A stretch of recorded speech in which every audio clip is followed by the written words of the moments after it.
June 2025 study plan. This is the most requested video we usually have. Hi everyone, I'm CS Parshvi Parekh और आज हम लोग देखने वाले हैं कि अगर आपके एग्जाम्स जून 2025 में है, which is 5 months from now, तो कैसे आपको आपकी प्रिपरेशंस को डिवाइड करना चाहिए और प्लान करना चाहिए, जिससे आप इजीली जून के लिए प्रिपेयर्ड रह सको। सो जनवरी के हम लोग ऑलमोस्ट 30 डेज मान ही लेते हैं, February 28 days, March 31 days, April 30 days and May is 30 days. So यहाँ पर डिवीजन कुछ ऐसे होता है कि जनवरी, फेब्रुवरी और मार्च ये वाले मंथ्स आपके रिजर्व्ड होते हैं for watching video lectures and doing self study, but April and May are specifically for revisions and revisions only.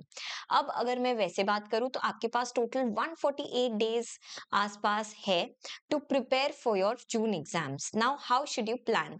तो सबसे पहले हम लोग बात करते हैं अबाउट द मंथ्स ऑफ जनवरी।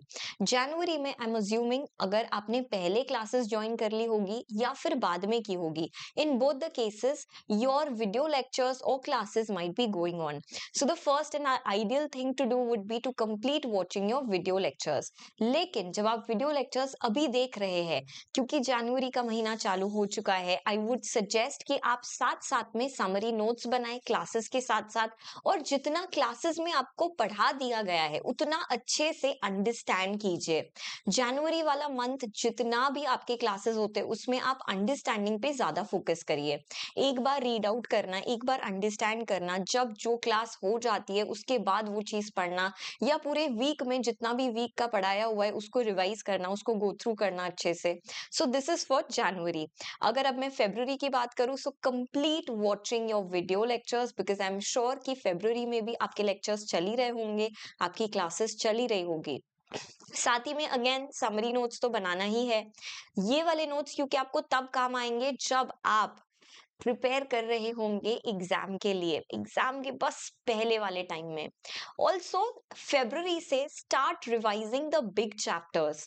जो ऐसे इंपॉर्टेंट चैप्टर्स हैं वो आपको प्रिपेयर करना, रिवाइज करना चालू कर देना चाहिए, बिकॉज अब टाइम कम लगने लगेगा आपको। सो फेब्रुवरी में start revising with the big chapters. This is a very crucial point, this is a very crucial stage. अगर यहाँ से आप आपकी पढ़ाई चालू कर देते हैं, अगर अच्छे से आपकी सेल्फ प्रिपरेशन, सेल्फ स्टडीज चालू कर देते हैं, रिविजन्स चालू कर देते हैं, so it will be easier for you in the coming months.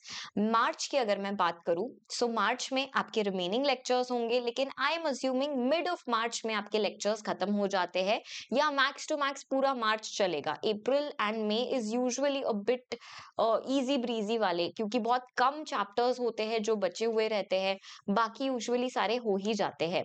So remaining lectures, classes, summary notes ये तो करना ही है, लेकिन मार्च वाले मंथ से आपका सेल्फ स्टडी चालू हो जाना चाहिए इन फुल फ्लेजेड बेसिस। अब आप सेल्फ स्टडी कैसे कर सकते हैं? So divide the chapters with the number of days. कि आपको ऐसे लगता है कि अगर ये वाला जो चैप्टर है ये बहुत बड़ा चैप्टर है तो ये 4 दिन लगेगा, 4 दिन अगर मैं रोज इसको पढ़ाई करती हूँ तो ये अच्छे से मेरा चैप्टर प्रिपेयर हो जाएगा। So divide those chapters according to the days and allot the days to those chapters. अब वो दिन में आपको 3 घंटे लगे, 4 घंटे लगे, 5 घंटे लगे, इट डजेंट मैटर, बट वो स्पेसिफिक टाइम फ्रेम में वो आपके चैप्टर्स रिवाइज हो जाना चाहिए। अगर मैं थारो सेल्फ स्टडी की बात करती हूँ तो मार्च में आपको क्या क्या करना है? एक तो जो प्रोविजंस है ना, यहाँ आपको लर्न करना है। यस यू गाइस, आपको प्रोविजंस को लर्न करना है, बाय हार्ट वाला लर्न। जो सेक्शन नंबर्स है, प्रोविजंस है, कॉन्सेप्ट्स को अंडरस्टैंड करना, राइटिंग प्रैक्टिस चालू हो जानी चाहिए मार्च से। आपकी एग्जाम जून में है, लेकिन मार्च से मैक्स टू मैक्स, मार्च से आपका राइटिंग प्रैक्टिस चालू हो ही जाना चाहिए, मार्च अप्रैल में। So we will have sufficient time to actually go through all the things कि हमारे कहाँ पर मिस्टेक्स हो रही है, कहाँ पर गलती हो रही है। सो मार्च से हमने फुल फ्लेजेडली हमारी सेल्फ स्टडी चालू कर ली। अब अगर मैं बात करूंगी अप्रैल का, तो अब अप्रैल में डिपेंड करेगा आप एक ग्रुप दे रहे हैं, बोथ ग्रुप्स दे रहे हैं। This is for both the students, for जो लोग सिर्फ एक ही ग्रुप दे रहे हैं या फिर जो लोग दोनों ग्रुप्स दे रहे हैं। अप्रैल एंड मई 60 डेज है, ये पूरा का पूरा टाइम सिर्फ और सिर्फ आपके रिवीजन के लिए होना चाहिए। इट डजेंट मैटर कि आपका कौन सा लेक्चर छूट चुका है, आपने कौन सा देख लिया है, नो, अप्रैल एंड मई ये 2 महीने इतने क्रूशियल है कि यहाँ पर सिर्फ और सिर्फ आपकी जो रिवीजन है, आपकी जो सेल्फ स्टडी है, वही आपको काम आएगी। सो फर्स्ट रिवीजन आप 20 डेज में कर सकते हैं। 5 डेज एक सब्जेक्ट को अगर आप देंगे, अगर आपके 4 सब्जेक्ट्स है, so if you a lot 5 days for each subject, पूरा का पूरा आपका सब्जेक्ट वो 5 डेज में हो जाना चाहिए। अब अगर वो एक सब्जेक्ट को आपने 5 डेज दिए हुए हैं और आपके सब्जेक्ट के अंदर टोटल 20 चैप्टर्स है, तो अब 20 को फिर से आप 5 से डिवाइड कर दीजिए और एक दिन में आपके 4 चैप्टर्स तो हो ही जाने चाहिए। कुछ छोटे चैप्टर्स है तो एक दिन में हो सकता है 6-7 चैप्टर्स भी एक साथ हो जाए, एक दिन में सिर्फ 3-4 ही हो, that is perfectly fine, but on an average 4 chapters आपके एक दिन में हो जाने चाहिए। ऐसे करके आपका फर्स्ट रिविजन होगा। अब आपको समझ में आएगा कि ये फर्स्ट रिविजन कब काम आता है।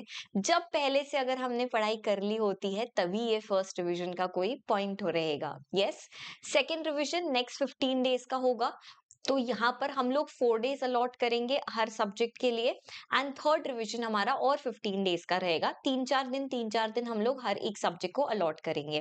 बहुत इजीली अगर आप एक ग्रुप दे रहे हैं, उसमें भी अगर आप सेकेंड ग्रुप दे रहे हैं तो आपके पास और ज्यादा डेज बच जाएंगे। इस तरीके से अगर आप प्लान करेंगे तो मिनिमम 3 to 4 रिविजन्स यहाँ पर आपकी अच्छे से हो जाती है। अब बोथ ग्रुप्स की बात करें, complete your lectures till max to max mid of April, उसके आगे आप एक्सटेंड करो ही मत। April and May, these 2 months are again for your revisions, so you can start your revisions from April. First revision 30 days का रहेगा। अब यहाँ पर आपको 4 ही दिन मिलते हैं हर एक सब्जेक्ट के लिए, because in the case of both groups you would have 7 subjects. yes, so ऐसे करके आपके 28 डेज इसमें हो जाएंगे। अब अगर मैं सेकेंड रिवीजन की बात करूं तो इसके लिए आपको और 21 डेज मिलेंगे। हम लोगों ने पर्पसली थर्ड रिवीजन के लिए लास्ट के डेज छोड़े हुए हैं because that would be our final revision. So second revision आपका मई में रहेगा। 3 days for every subject you will get, और इससे आप प्लान कर सकते हैं थर्ड रिवीजन जो लास्ट के डेज होते हैं। सो उसमें 3 दिन तो लास्ट के पेपर के पहले के जो 3 दिन होते हैं वो तो फाइनल जो फर्स्ट पेपर रहने वाला है उसकी प्रिपरेशन में चले जाते हैं, और जो 6 दिन है उसके बाद जो पेपर्स आने वाले हैं उसकी प्रिपरेशन में चले जाते हैं। So we usually don't count the last वाले दिन। So as you can see, the time is limited and the time is now. So if you would plan January, February and March in a very systematic manner, जिससे आपके video lectures हो जाए, classes हो जाए, और सबसे ज्यादा important आपका सेल्फ स्टडी चलता रहे, तो फिर आपको अप्रैल और मई में बहुत आसानी हो जाएगी। अभी आपके पास टाइम है, 2025 अभी चालू हुआ है। Please stop procrastinating, stop all the backlogs that have already happened, cover कर लीजिए वो सारे बैकलॉग्स को and focus only and only on one target. Your target should be to clear June 2025 exams in the first attempt. I wish you all the very best. अगर आपको चाहिए मैं और ऐसे वीडियोस लेकर आऊं तो please do let me know in the comment section down below. Until then, bye bye, take care, outro, and keep studying.